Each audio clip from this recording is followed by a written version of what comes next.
नमस्कार दोस्तों, गार्गी क्लासेस पर आपका स्वागत है। डेट है आज की 10 सितंबर 2022। देख लेते हैं इंडियन एक्सप्रेस की इंपॉर्टेंट न्यूज़ जो अभी हम इस वीडियो में डिस्कस करेंगे। देखो, न्यूज़ तो आज कुछ खास है नहीं जिनको हमें इन डेप्थ देखना हो, पर जो भी इंपॉर्टेंट है वो मैं हाईलाइट करके बता रहा हूँ। देखो, एक तो यह है गुजरात और पंजाब स्टेट्स की तरफ से लगातार डिमांड की जा रही है कि जो प्रधानमंत्री गरीब कल्याण अन्न योजना, कोविड के टाइम पर जो रिलैक्सेशन देने की बात की गई थी ना, फ्री में अनाज देने की है, ठीक है। तो वो स्कीम देखो सितंबर 2022 में, इस महीने के बाद में ख़त्म हो जाएगी, राइट। तो इस स्कीम को कंटिन्यू करना चाहते हैं ये कि भाई अभी भी बहुत ज़्यादा क्राइसिस है फूड ग्रेन को लेकर के। तो हमारा क्या कंटेक्स्ट है आप समझ गए होंगे। प्रधानमंत्री गरीब कल्याण अन्न योजना को रिवाइज कर देना है, ठीक है। चलिए जी, नेक्स्ट क्या है। देखो, नीरज चोपड़ा, ठीक है, जेवलिन थ्रोअर। तो ज्यूरिख कहाँ पर है? स्विट्जरलैंड में लोकेटेड है, राइट। तो स्विट्जरलैंड के में डायमंड लीग करके कंपटीशन था, उसमें इन्होंने जीत लिया है उसको, ठीक है। तो ये फर्स्ट इंडियन है जिन्होंने डायमंड लीग भी जीत लिया ज्यूरिख में जो हुआ। इसके अलावा वर्ल्ड चैंपियनशिप है, उसमें भी सिल्वर मेडल जीता हुआ है और ओलंपिक में गोल्ड भी जीता हुआ है, ठीक है। थोड़ा सा ये देख लेना, ज़्यादा कुछ खास था नहीं, बस ऐसे ही। अच्छा जी, फिर गलवान जो वैली कॉन्फ्लिक्ट हुआ था मई 2020 में, उससे लेकर अभी तक जहाँ जहाँ पर भी स्टैंड ऑफ था इंडियन और चाइनीज़ मिलिट्री के सामने, तो उसमें लास्ट जो पॉइंट बच रहा था वो गोगरा हॉट स्प्रिंग पॉइंट था, उसमें भी डिसएंगेजमेंट शुरू हो गई। ये 5 दिन का प्रोसेस होगा, 5 ही स्टेप्स में ये काम होगा। ये 5 स्टेप्स क्या क्या है वो देखते हैं एक बार। 5-day process, 5 components. सबसे पहले stopping of forward deployment, that means दोनों तरफ से और ज़्यादा ट्रूप्स को डिप्लॉय नहीं किया जाएगा। पहला पॉइंट क्लियर है। दूसरा, return of troops of both side to their respective areas, अपने अपने एरिया में पहुंच जाओ भैया, जहां से शुरुआत की थी वहां वापस पहुंच जाओ। चलो जी, ठीक है।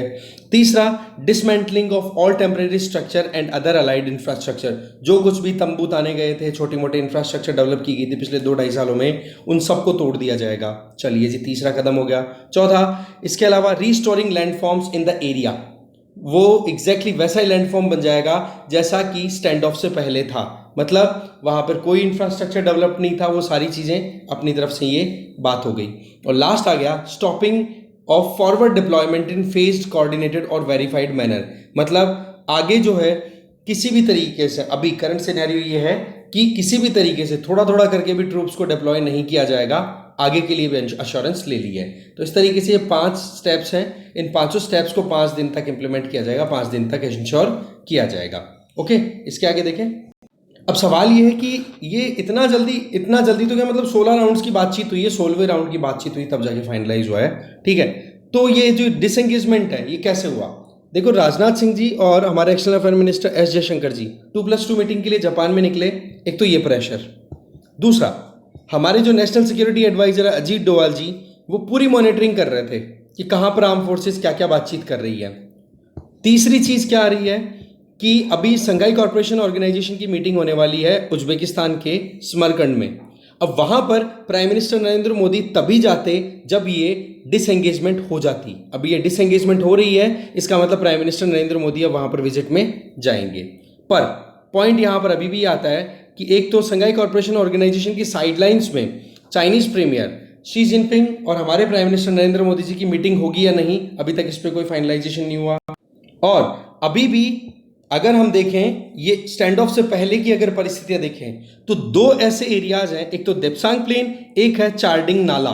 ये 2 एरियाज ऐसे हैं जहां पर पहले इंडियन ट्रूप्स पेट्रोलिंग किया करते थे, अभी भी उन पे पेट्रोलिंग करना अलाउ नहीं किया है चाइनीज फोर्सेस ने।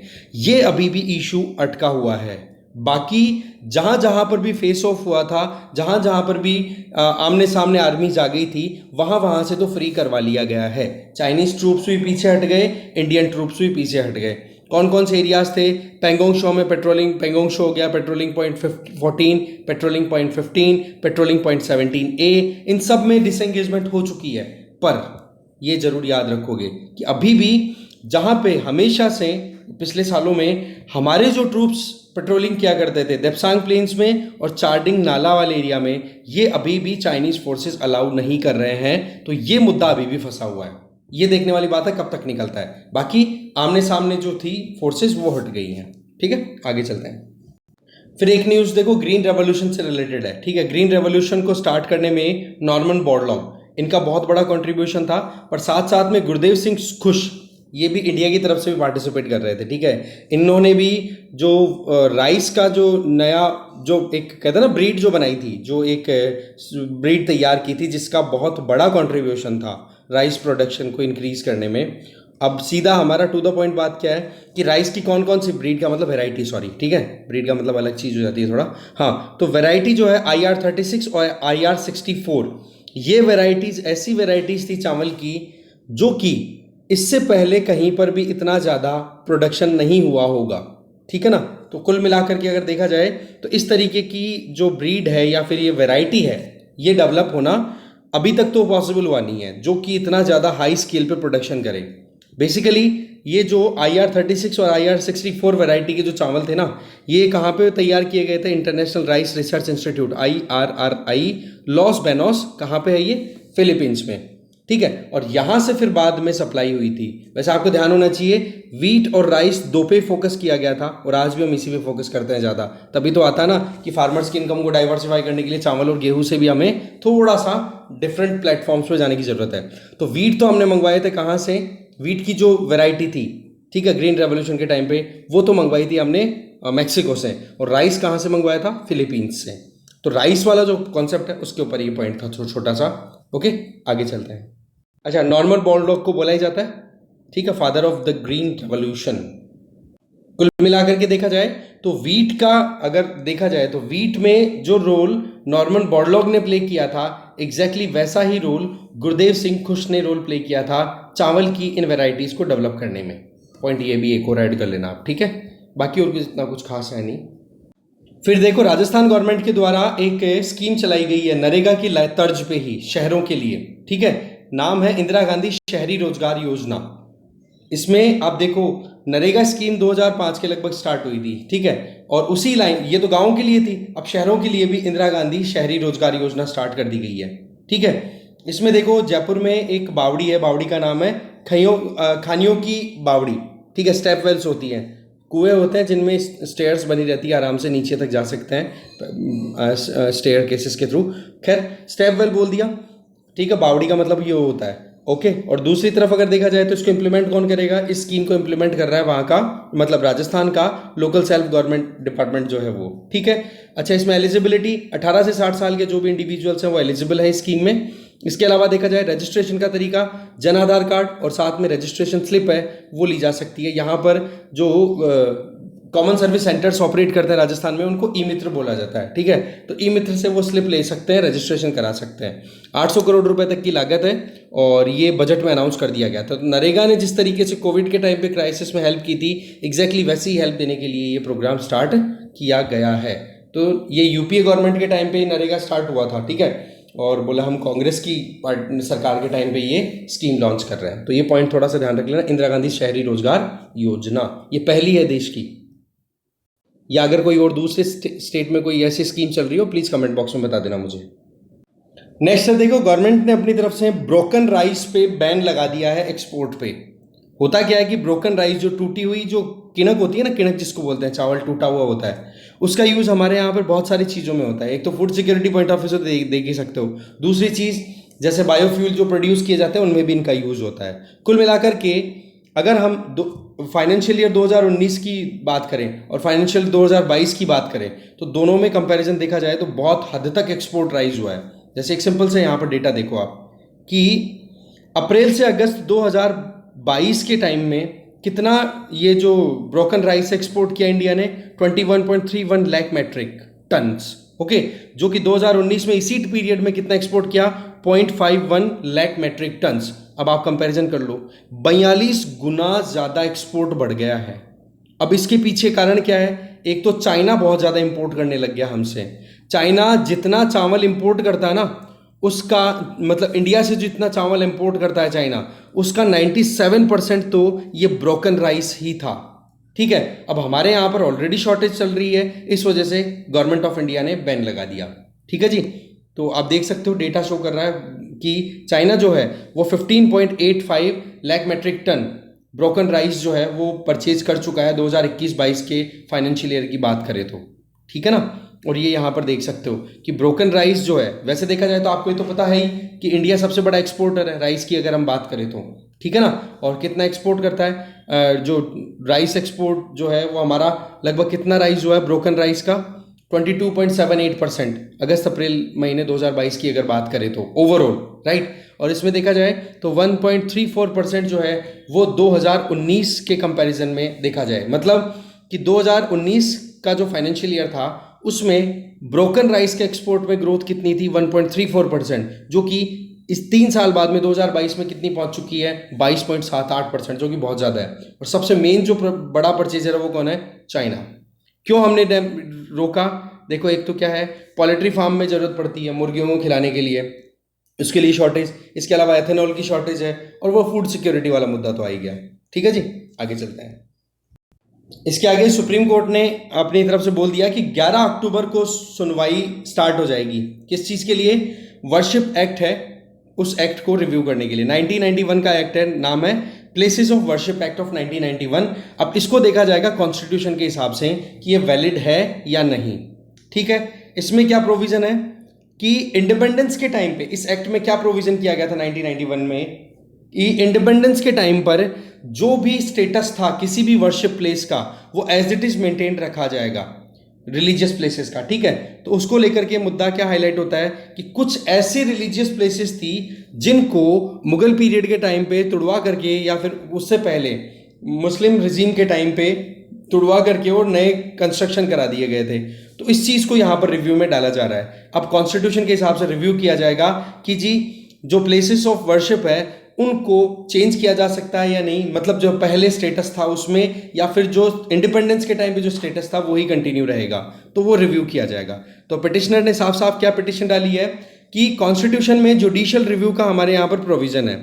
तो जब आप 1991 का जो एक्ट है, इस एक्ट में अगर एज इट इज स्टेटस को मेंटेन करोगे, इसका मतलब जुडिशरी इस एक्ट को रिव्यू नहीं कर सकती। तो इसलिए इसको देखा गया है कि आप ये प्लेसेस ऑफ वर्शिप एक्ट है इसको एक बार देखो कॉन्स्टिट्यूशन के हिसाब से क्या ये बेसिक स्ट्रक्चर का वायलेशन है या नहीं। क्योंकि देखा जाए तो 1980 में जो मिनर्वा मिल केस आया था उसमें सुप्रीम कोर्ट ने अपनी तरफ से कहा था कि जुडिशियल रिव्यू जो है वो बेसिक स्ट्रक्चर का फीचर है। वैसे बेसिक स्ट्रक्चर डॉक्ट्रिन आया कब से था, 1973 केशवानंद भारती केस से। अब देखने वाली बात है क्या आउटकम निकलेगा, वो टाइम बताएगा। फिर हम आगे एक्सप्लेन पेज पे, यहाँ पर देखो ये है कि डॉल्फिन और पॉर्पोइस करके एनिमल्स हैं, एक्वेटिक एनिमल्स, इनमें देखो अभी जो बर्ड फ्लू है उसका इन्फेक्शन देखने को मिला। बेसिकली एक डेड डॉल्फिन मिली है फ्लोरिडा कैनाल में, ठीक है, यूएसए में। वहां पर टेस्टिंग की गई तो पता पड़ा कि बर्ड फ्लू का वायरस कौन सा है, H5N1, ठीक है, यूरेशियन H5N1 जो स्ट्रेन है ये बर्ड फ्लू वायरस माना जाता है। और इसका इन्फेक्शन अभी तक बर्ड्स में देखा गया इसलिए बर्ड फ्लू बोल दिया, बट अब जो है इस तरीके से पानी में रहने वाले जो मैमल्स हैं जिनको क्या बोला जाता है, सिटेशियंस, इन सिटेशियंस में भी देखने को मिल रहा है। सिटेशियन कैटेगरी में कौन आता है, ये वेल्स, ठीक है, वेल आ गई, डॉल्फिन आ गई, पॉर्पोइज आ गई, ये सारे आ जाते हैं। ठीक है, अब आपको क्या करना है, बर्ड फ्लू के बारे में यूपीएससी पॉइंट ऑफ व्यू से पढ़ लेना है। फिर एक यहां पर आप देख सकते हो मैग्नस कार्लसन, इधर देख सकते हो, ये नॉर्वे के हैं, चेस प्लेयर हैं, ठीक है, वर्ल्ड के सुपर रैंकर्स में से एक है, टॉप रैंकर्स में से। और इधर आप देख सकते हो हांस नियामेन, ये 17 साल का बंदा है, 19 साल का बंदा है, अमेरिकन। ठीक है, इन दोनों के बीच में कंपटीशन चल रहा था। बेसिकली लगभग $5 लाख के लिए कंपटीशन था। कंपटीशन का नाम क्या है, यहाँ पर देख सकते हो, सिंक्वी फील्ड, आपको नहीं दिखेगा, सॉरी मैंने जूम नहीं कर रखा ना, सिंक्वी फील्ड कप, और होकर आ रहा था सेंट लुई में। इसमें आप देखो ये 17 साल का बंदा जो है मैग्नस कार्लसन को हरा देता है, और मैग्नस कार्लसन वहीं से विड्रॉ कर लेते हैं इस कंपटीशन से। ये पहली बार हुआ है कि मैग्नस कार्लसन जैसे इंडिविजुअल जो 5 बार चेस वर्ल्ड चैंपियनशिप जीत चुके हैं, उन्होंने इस तरीके से विड्रॉ किया हो। और फिर उसके बाद में इन्होंने क्या किया, अपने ट्विटर अकाउंट पे एक वीडियो शेयर किया, और उस वीडियो में क्या चीज़ शो की, एक ऐसे इंडिविजुअल का वीडियो था, होस मरीनो, ठीक है, जो अभी football club, Italian club Roma के हेड कोच हैं, उनका वीडियो था। और उस वीडियो में उन्होंने क्या बोला, if I speak I am in big trouble. That means यहाँ पर मैग्नस कार्लसन का क्विट करना अपने आप में बहुत बड़ा सिग्नल है कि भाई चेस में कुछ ना कुछ घपले हो रहे हैं, चीटिंग हो रही है। और इसी चीज़ को देख करके दूसरे जो टॉप प्लेयर्स हैं उन्होंने भी ये कह दिया कि मैग्नस कार्लसन ने अगर मुद्दा उठाया है तो इसको आप इग्नोर मत करो।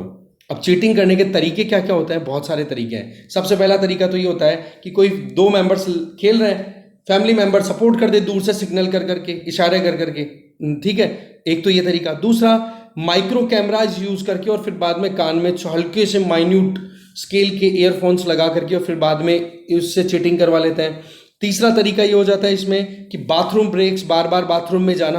अब इसमें ये तो लिमिट है नहीं कि बाथरूम में जाने का, यानी चेस का गेम कितना भी लंबा चल सकता है, तो वो उठ उठ के बाथरूम में जाते हैं, वहां पर हेल्प ले लेते हैं। तो इस तरीके के चीटिंग के कई इशू आते हैं। और एक इशू आता है कॉल्यूजन का। कॉल्यूजन का कैसे है, ये देखने को मिला था सोवियत प्लेयर्स में। कैसे कि दो प्लेयर्स खेल रहे हैं, एक सोवियत यूनियन का है, दूसरा भी सोवियत यूनियन का है। तो दोनों बंदे क्या करते हैं, क्या देख भाई अपन दोनों इसको हराएंगे, क्या मतलब है, ठीक है, अपन दोनों कोलैबोरेट कर लेते हैं, ड्रॉ करवा लेते हैं, इजी ड्रॉ करवा लेते हैं, काम खत्म हो जाएगा। और लड़ना तो हमें नॉन सोवियत से है। इस तरीके के कॉल्यूजन भी, साठ गांठ थी वो भी देखने को मिली थी।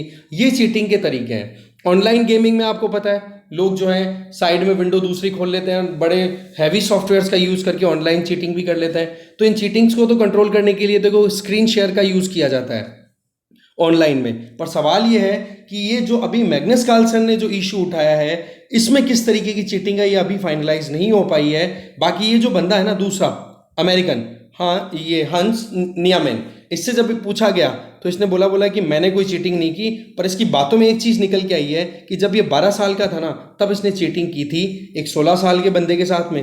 तो कुल मिलाकर के बात क्या है कि डाउट तो है। अब देखने वाली बात है क्या कौन सी चीटिंग यहाँ पे निकल के आती है। तो चेस बोर्ड पे जो गेमिंग होती है ना वो भी चीटिंग से फ्री नहीं है, यहाँ पर ये चीज क्लियर हो गई। ओके, आगे चलते हैं। इकोनॉमी पेज पे देखो एक न्यूज है वो ये कि देखो इलीगल लोन एप्स हैं। आपके पास में भी कई बार मैसेज आता होगा, कॉल आता होगा, या फिर आप जब वीडियो देखते हो तो बीच में ऐड आता होगा कि ये लोन ले लो, 5 मिनट में आपके अकाउंट में इतने रुपए आ जाएंगे। फिर वो लोन दे देते हैं, फिर उसके बाद में लोन देने के बाद में जो टॉर्चर करते हैं ना फिर मिडिल क्लास फैमिलीज को या फिर लोअर मिडिल क्लास फैमिली को जो कि नीड में होती है कि हाँ भाई पैसा मिल जाए, थोड़ा काम चल जाए, और फिर धीरे धीरे करके ईएमआई में रिटर्न कर देंगे, फिर उनको प्रॉब्लम आती है। तो इस तरीके से आरबीआई को फाइनेंस मिनिस्ट्री के द्वारा ये कहा गया है कि एक वाइट पेपर तैयार करो जिससे कि इस तरीके के एप्लीकेशंस को बंद किया जाए जल्दी से जल्दी। और दूसरा, टाइमली एक्शन लेना पॉसिबल हो सके, चाहे वो बैंक हो या फिर एनबीएफसीज हो, उनको भी अलर्ट किया जाए कि भाई ऐसी एप्लीकेशन कोई चल रही है तो आप उसके लिए। एक छोटी सी न्यूज इधर भी है जो मैं आपको जूम करके दिखा देता हूं कि देखो यूनाइटेड स्टेट ट्रेड रिप्रेजेंटेटिव से ये कोई क्वेश्चन पूछा गया था कि क्या इंडिया आईपीईएफ के सारे पिलर्स में पार्टिसिपेट करता है। आईपीईएफ की फुल फॉर्म क्या है, Indo Pacific framework, Indo Pacific economic framework. Joe Biden जब जापान और साउथ कोरिया की विजिट पे आए थे उस टाइम पे, मई के टाइम पे ये लॉन्च हुआ था। ये 14 मेंबर्स का एक ग्रुप है जिसमें इंडिया भी है और यूएस भी है, और बाकी 12 कंट्रीज हो रहा है, जिन 12 कंट्रीज में से 10 कंट्रीज तो कौन आ गए, इसके आसियान के आ गए, ठीक है। और बाकी और आसियान में भी शायद सारे नहीं थे, कुछ एक कंट्रीज थे। तो आप एक बार इसके बारे में जरूर पढ़ लेना, ठीक है। इसको हमने डिटेल में देखा था, मैं इसका डिस्क्रिप्शन बॉक्स में लिंक शेयर कर दूंगा, आप जरूर देख लेना, राइट। तो ऐसे में ये देखा गया मई 23 को ये लॉन्च हुआ था टोक्यो में, इंडो पैसिफिक रीजन में। इसके 4 पिलर हैं, 4 पिलर्स का नाम देख लेना। पहला पिलर तो था ट्रेड से रिलेटेड, दूसरा सप्लाई चेन से रिलेटेड, तीसरा क्लीन इकोनॉमी और चौथा फेयर इकोनॉमी। इंडिया जो है वो ट्रेड का पार्ट नहीं है, बाकी सप्लाई चेन, क्लीन इकोनॉमी और फेयर इकोनॉमी के लिए काम करने के लिए रेडी है इंडिया। ये पॉइंट है यहाँ पे। तो ये जो ग्रुप है ना इसके बारे में जरूर एक बार पढ़ लेना भाई, लिंक मैं डिस्क्रिप्शन बॉक्स में शेयर कर दूंगा और अच्छे से समझ लेना। बस डिस्कशन में इतना ही था। Thank you very much.